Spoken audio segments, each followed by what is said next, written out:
My name is Patrick Mills. I'm by trade a chemistry professor, and I have been for over 25 years. And over that 25 years, my passion has been the study of amino acids, particularly how they relate to feeding behavior of carp. And I'm here today to discuss, which has been the holy grail of amino acids, was the quest for the ultimate carp bait. Story so far. We haven't finished our quest, but we're getting close, okay? So there's myself. That's actually my lab. Talk more about that in a moment. But my special guest today, and they're in the back over there. They're filming us for YouTube. There they are. Luke and Ian from Carpology. And Luke and Ian will be at the booth later if you want to chat with them about their experiences with our products. Booth 6, okay. Now, question number 1. What is an amino acid? There's a weird picture. Okay. These human beings are very familiar with the function of amino acids because amino acids are the building blocks of muscle or protein, right? So protein is constructed from amino acids. That's why these particular folks ingest lots of protein, ingest lots of amino acids. Amino acids are essentially the building blocks of proteins, and by eating more amino acids, they grow bigger muscles, okay? Now, interestingly, and if you're as old as me, this makes sense. That's a picture from Only Fools and Horses, many years ago. And Trigger, on the right there, it works for the council, and he's had his broom for over 20 years.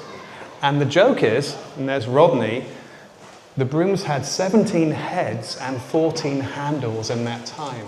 So it's not really a new broom, is it? It's not the same broom. And that's how the human body works, okay? Bodybuilders are breaking down their muscles and building up bigger by adding amino acids and excreting amino acids. So every time you break down a muscle, amino acids leave your body, right? And to show you that's true, the human body does this about every 7 years, and you're leaving the amino acids wherever you go. That's a fingerprint, which is amino acids in sweat, right? So wherever we go, we leave amino acids. Any living creature that has muscles breaks them down and leaves amino acids in a trail. And it turns out that if you're a fish, you have amino acid receptors that can follow that trail. That's fundamentally why amino acids are attractive to fish, because it's a detector of where food is. Amino acids are a food trail for fish. Okay. Now, the 1980s, wonderful decade. That was the decade I grew up in, and fantastically, that was the golden era, I think, at least, for carp fishing. The evolution of the hair rig, the evolution of boilies as baits, and as Kevin Maddox, my personal angling hero, who was a citizen scientist, right, did all this work in his front room. Kevin Maddox wrote Carp Fever, a really landmark text in the field of carp fishing. And Kevin Maddox tested these amino acids, these building blocks of proteins, and he found that they stimulated fish to feed. And there was a league order, right? The best amino acids are on the left there, valine and lysine, he found to be brilliant at stimulating fish to feed. Second tier, third tier, and no reaction. So he was able to make this table. Now, as a scientist, I've been able to go into the literature all the way back to the 1960s, and the scientific literature absolutely 100% agrees with Kevin Maddox. So when you read Carp Fever, it's legitimate, real science, okay? And my job, as I see it, as a research scientist, has been to take over where Kevin Maddox finished. And good news, we've been able to enhance what Kevin started, okay? So what happened? Back in the day, even though Kevin got his table, he made a very fundamental error, okay? Amino acids have to be in the water. They have to make that trail for the fish to follow. Kevin put some valine or some lysine, I don't know which one of them, in a boilie, and he boiled the bait and made a hard skin. Question, can the amino acids get past the hard skin? The answer is no. So that was the problem. It's an easy problem to fix, and that's really where we are today. So we've improved the recipes, and we've improved the delivery system. And that are the 2 ingredients you need for the ultimate carp bait. I have to give you, as per my job description as a chemistry professor, some science. Okay, so it's not too bad.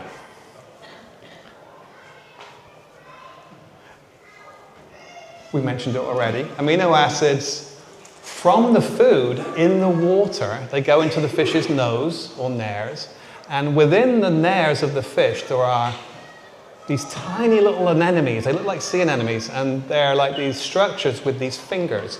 On these fingers, these cilia they're called, sit amino acid receptors.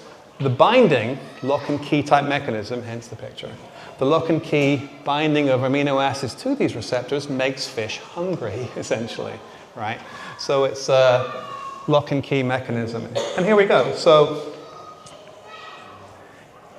I like to use a Goldilocks analogy. So if you think about Goldilocks, there are 9 receptors. They're the black hexagons, and they come in clusters if you look at the actual receptor. So that kind of brown tube is the cilia, the finger, the anemone's tendril, right? So we have these receptor sites. If you don't fill enough of them, below 50%, we think, right, your signal is not strong enough. It's too cold, as the porridge was, right? Then, over a very narrow range of concentration, it's just right. The porridge is just right. That's between, we think, 50 and 85% coverage. We get that number from literature, where medicine, between 50 and 85% coverage is therapeutic. So that's how drugs work. And finally, too hot, which is really easy to do, if it comes up. Oh, there it is. Too hot, they're all full. Now, saturation, which is all of them full, is very, very easy to do. And that's why amino acids have been very tricky in the past, because, guess what?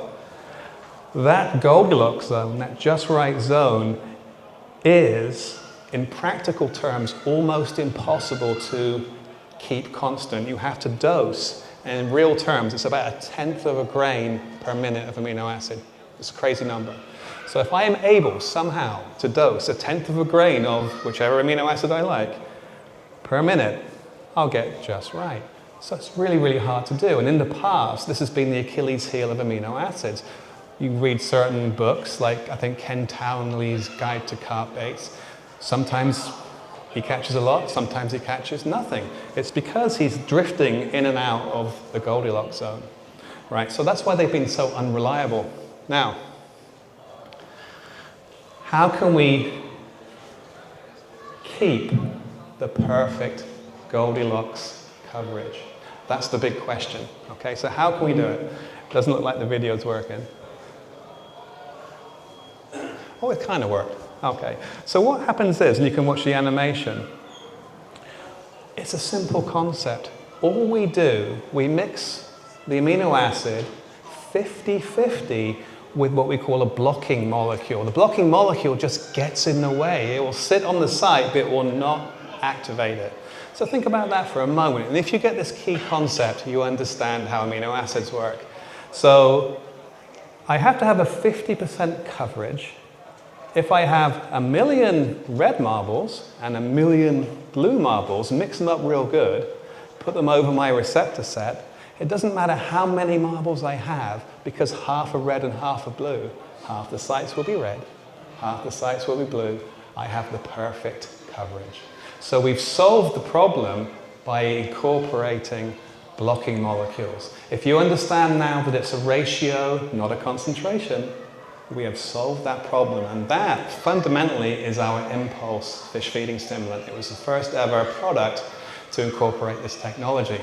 Okay. Science lesson over.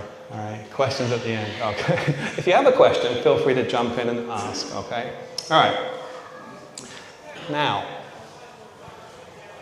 the proof of the pudding is not in the eating, it's in the fish tank. There on the left, that's actually one of my research tanks. And I've got, and you can see them on the right there, it's kind of an interesting setup. We have a controlled dosing procedure where we dose known amounts of amino acid into a tank, and, I'll press the button, It looks a lot like Kevin Maddox's old tank if you read Carp Fever, right? But there it is. So we see we have a more elaborate version of Kevin Maddox's original work. So we have a doser, which is a small cup, which has a diffuser in it, which makes the amino acids spread out better. We cover it in gravel, then bury it in the tank. The tube feeds in amino acids. We've dyed them just to show you where they are, but most of the time we don't dye them. It's not about the dye, okay? And as you can see, the fish, and there is no food in this tank, there is just a very mild concentration of amino acids. They are actually trying to eat the gravel.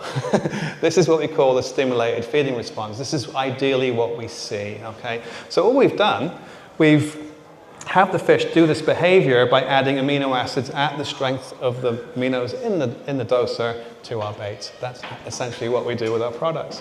And we invoke, and we call that, sounds a little bit technical, we invoke an involuntary feeding response. They're feeding in the presence of no food. That's what we call it, okay? For you Harry Potter fans out there, Godric's Hollow, yeah, that's where the aminos collected. Let's go back.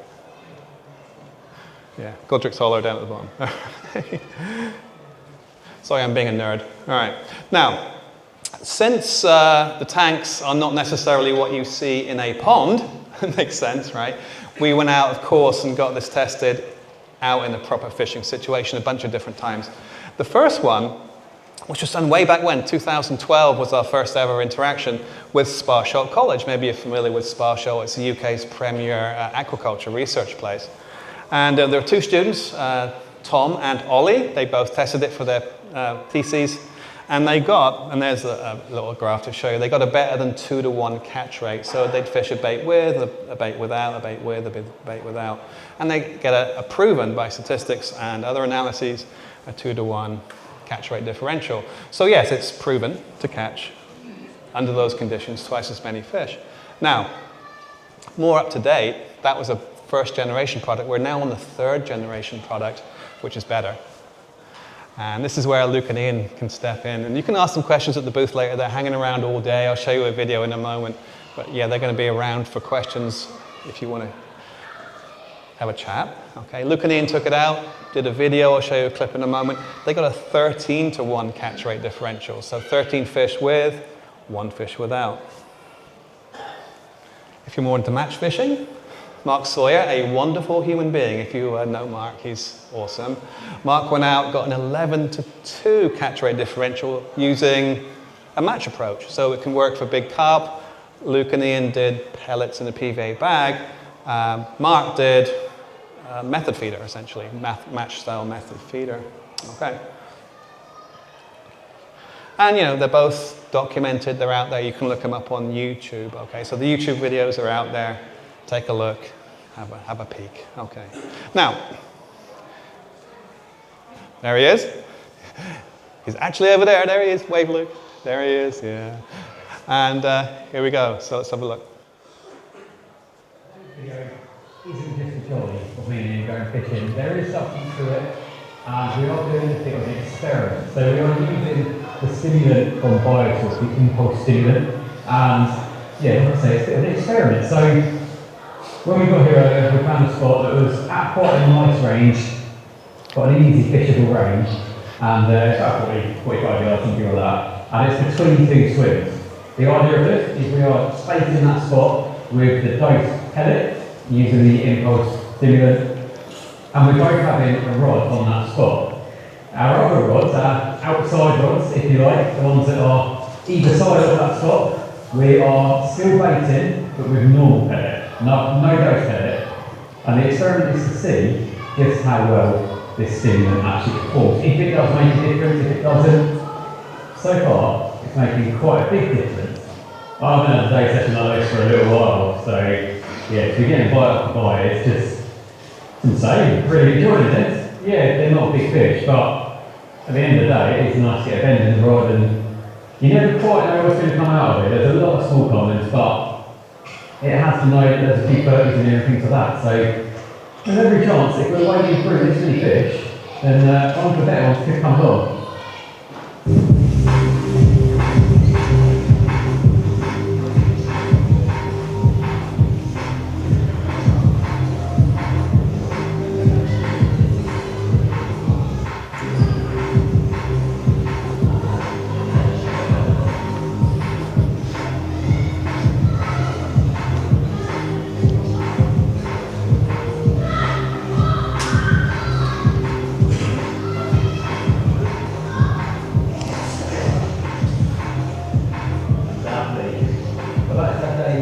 to an end, and it's time to go through our findings, I guess.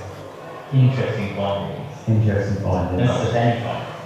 So, as you know, we're fishing 12 spot between us, and then we have 2 rods outside that spot. Same range, just what, 15, 20 rods either side of the spot.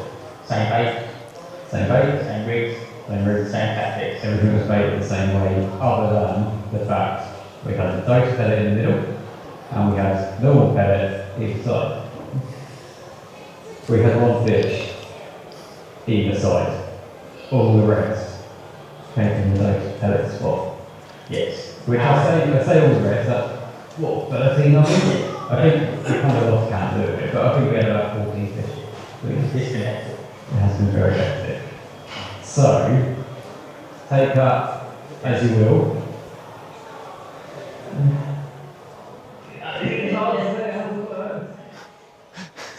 It's hard to say it hasn't worked. Yeah, so have a chat with Ian and Luke later. I don't want to kind of ruin the story too much, but have a chat with them. And yeah, they did get a 13-to-1 differential between dose bait, which contained Impulse, our original product, and non-dosed, otherwise identical. And pellets are great because PVA bags, we like to fish with PVA bags and pellets. So if you're fishing reasonably regularly recasting, Impulse is a wonderful product. If you're more in towards match fishing, Impulse is a wonderful product. We're topping up essentially that 50% receptor site fullness, if you like, every time we recast. So you can correlate the macro, we call it, with the micro. So the things you do on the big outside world correlate nicely with what's happening inside the fish. And that kind of sums up their experience. And yeah, feel free to have a chat with them later. Now, the Holy Grail. This is why I'm here. I've flown in from Chicago to tell you this thrilling news. We've been working for the last 6 months or so on what we decided was really the Holy Grail of carp fishing, which is a product that allows us to overcome the boilie problem. The boilie problem is simply being able to use boilies and have them leak amino acids over a longer extended period of time, maybe up to 12 to 24 hours.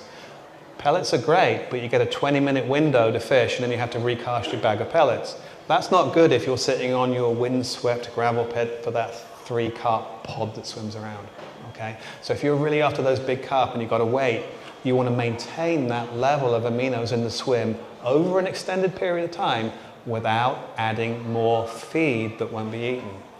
How on earth do we overcome the boilie problem and find that quote-unquote Holy Grail? Here's the trick. We have created soluble feed boilies, and I have some here I can show you, or we have them back at the booth, and there they are. Okay, we have 3 breakdown times. Each of them contain our new CYPROPHIL carp-specific amino acid blend, and they release this amino acid blend over 1 to 2 hours, 8 hours, and up to 24 hours. So you throw in, and they come in a bag with 1/3 of each type, so it's equal amounts of each type in the bag. You throw in the blend, the short ones break down first, kick off the swim, the 8 hours top it up, the 12 to 24 top it up. So you keep that level through the whole fishing period without the need to rebait. And we think, and we need your help, we've got some literally prototype boilies straight from the manufacturer at the booth, and we're selling them today close to cost, and we need your feedback. We want to know if it's, you know, we know they work from the tank test, but is it more of the quick breakdown you need for your situation? Is it more of the long breakdown you need for your situation? Do they work well in your water? You know, all these little kind of tweaks will actually help us. So if you're interested in helping out, feel free to stop by for a chat with all of us. We're great to see you. Okay, so show special. We call them traffic light boilies because they are color coded. So the black ones, the mid ones, and the lighter ones, there's a difference in color, so you can actually tell, and it's labeled on the bag what's what. So if you want to pick out a bunch of long ones, you can. And we actually have a match the hatch, kind of like standard boilie that goes with them with the same color.